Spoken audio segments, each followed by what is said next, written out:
Bonjour à tous, c'est Laura, j'espère que vous allez bien. Alors dans ce post, je vais répondre à la question « Quel est le porteur de réunion dans les parcours récents? Est-ce la polarité yin ou bien la polarité yang ?» Donc je vais préciser qu'en ce qui concerne les parcours récents, je vais me référer aux travaux de Fabien Marchand pour qui en fait les parcours récents concernent les flammes jumelles qui se sont rencontrées à partir d'août 2015 et dans lesquels c'est la polarité yin qui est éveillée au lien en premier. Donc j'ai eu cette canalisation ce matin qui m'a donné une réponse claire et précise. Donc effectivement, on a longtemps cru que c'était le masculin non éveillé au lien en premier qui était porteur de réunion. C'est le cas effectivement pour la grande majorité des masculins dans les parcours longs, mais qu'en est-il en ce qui concerne les parcours récents, c'est-à-dire les parcours plus courts? Donc là, j'ai conscience que je vais lancer un pavé dans la mare, mais c'est consécutif à une canalisation et donc je dois vous la faire parvenir. Donc pour ceux qui me connaissent, lorsque j'ai des choses à dire, je l'assume et peu importe comment cela est reçu en face, le tout est de transmettre l'information, le message pour ceux pour qui cela va vibrer. Donc, pour certaines flammes jumelles, effectivement, ça va vous perturber, surtout les féminines concernées. Ça va vous perturber comme lorsque vous avez conscientisé et compris que vous étiez finalement de polarité yin, éveillé au lien en premier, alors que vous avez longtemps cru que vous étiez chaser yang, parce que vous poursuiviez votre autre durant la phase de séparation, essentiellement la première phase de séparation. Mais j'expliquerai par la suite, à la fin de ce post, le schéma comportemental qui s'est joué finalement entre le yin et le yang dans votre parcours, qui n'a rien à voir avec les parcours longs. Je ne vous demande pas donc de me croire, seulement écoutez votre guidance, observez et analysez ce qui s'est passé depuis le début de votre parcours en tenant compte de cette information. Et pour ceux que cela concerne, cela va être une révélation. Je fais des précisions avant d'en arriver au vif du sujet. Je parle là des cas de figure, des parcours récents où l'âme éveillée au lien en premier est la féminine de polarité yin à la base, c'est-à-dire avant la guérison des blessures, et où l'âme non éveillée en premier est le masculin de polarité yang avant la guérison de ses blessures. D'accord ? Je rappelle qu'après la guérison des blessures de l'âme, le yin et le yang ont équilibré leur polarité et qu'ils deviennent respectivement ex-runner et ex-chaser, ce qui va permettre la réunion si cela est prévu par vos âmes. Donc cette canalisation en question est importante. Elle va aider les flammes jumelles en parcours récent à redéfinir la théorie qui, sur YouTube, est bien souvent destinée au parcours long et dans laquelle le yang est l'âme éveillée au lien en premier et le yin est non éveillé au lien en premier. Cette théorie pour les parcours longs est certainement juste, dans laquelle effectivement également le yang serait porteur de mémoire et le yin porteur de réunion. Pour les flammes jumelles en parcours récent, cette théorie a amené les féminines, qui étaient éveillées au lien en premier, à avoir cette croyance limitante, erronée, que c'est le masculin qui est porteur de réunion, comme c'est bien souvent le cas dans les parcours longs. Donc cela va changer beaucoup de choses sur votre parcours, d'avoir cette compréhension lorsque vous observerez ce qui s'est joué dans votre duo. Cela va peut-être vous choquer au départ, mais une fois que vous aurez digéré le paquet et compris ce qui se joue, vous allez avoir beaucoup de compréhension et de déblocage, ce qui va apporter des changements énergétiques sur certains liens de flammes jumelles, à condition bien évidemment de les vibrer. Je sais également que ce que je vais dire va être critiqué par certaines personnes et certaines autres chaînes YouTube, mais qu'ensuite, après compréhension, vous verrez que cela va être accueilli par vous et être repris sur d'autres chaînes, et c'est tant mieux, pour pouvoir toucher un maximum de personnes. En tout cas, c'est ce qui m'a été dit par ma canalisation. Donc, voici l'information en question par canalisation, et finalement, je peux affirmer que je l'ai observé dans mes accompagnements lorsque les flammes jumelles se réunissent. Donc voici la canalisation. Pour les parcours récents, donc ce n'est pas comme pour les parcours longs où l'âme non éveillée au lien est porteur de réunion et l'âme éveillée au lien est porteur de mémoire.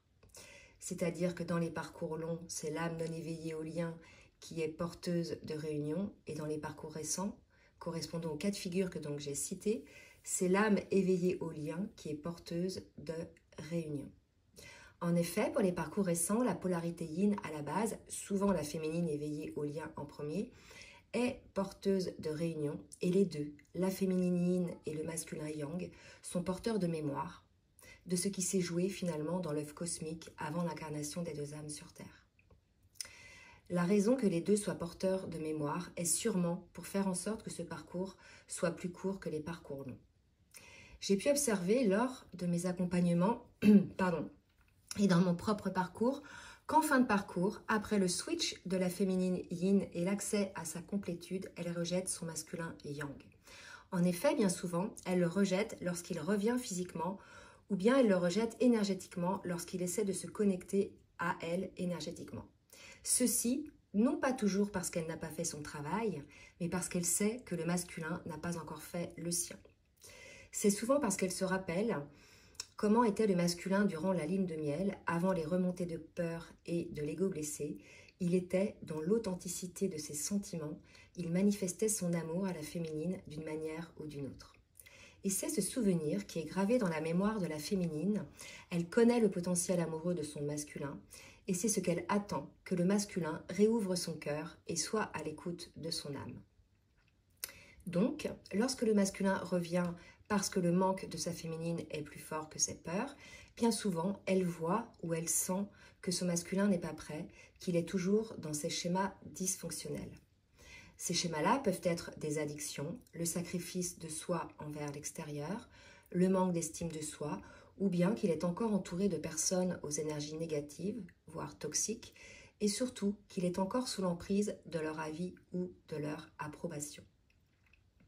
La féminine voit alors qu'il est toujours dans le contrôle, qu'il n'est pas dans l'authenticité de qui il est, qu'il n'accueille pas ses sentiments pour sa féminine, bref, elle voit bien qu'il a encore des guérisons à opérer.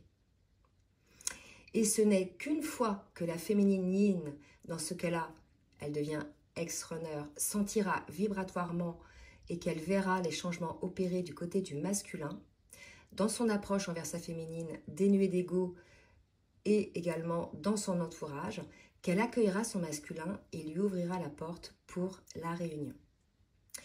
Je vais vous faire une petite synthèse des schémas que j'ai pu observer pour les parcours récents. Si cela correspond à votre propre parcours, vous êtes sûrement concerné par cette info importante.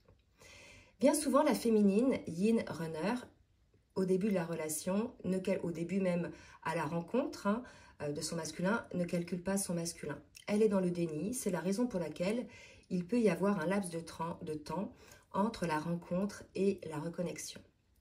Ainsi, c'est souvent le masculin yang, qui est chaser dans ce cas-là, qui provoque le rapprochement. Vient ensuite la rencontre, puis la lune de miel qui dure plus ou moins longtemps. S'ensuit une étape où les peurs et l'ego prennent place des deux côtés et entraînent la séparation. Souvent actée par la féminine dans ce cas-là, mais provoquée par les non-choix du masculin. Pendant cette première grande séparation, la féminine qui fuyait le lien pourchasse alors son masculin qui devient à son tour fuyant. C'est à ce moment-là que les féminines pensent être yang, chaser dans les parcours récents. Il peut y avoir, durant un long moment, une succession de retrouvailles puis de séparations, souvent initiées par la féminine, mais provoquées par le masculin. Et en fait, cela va durer jusqu'à ce que la féminine arrête de courir après son masculin. Il va y avoir des allées et venues comme ça, jusqu'à l'acte où la parole de trop, la goutte qui fait déborder le vase pour la féminine, qui enclenche alors une deuxième grande séparation, parce que ce n'est plus possible pour elle d'être dans cette posture sacrificielle. C'est là qu'intervient alors le switch de la féminine. Elle redevient finalement runner, elle met un stop à son masculin.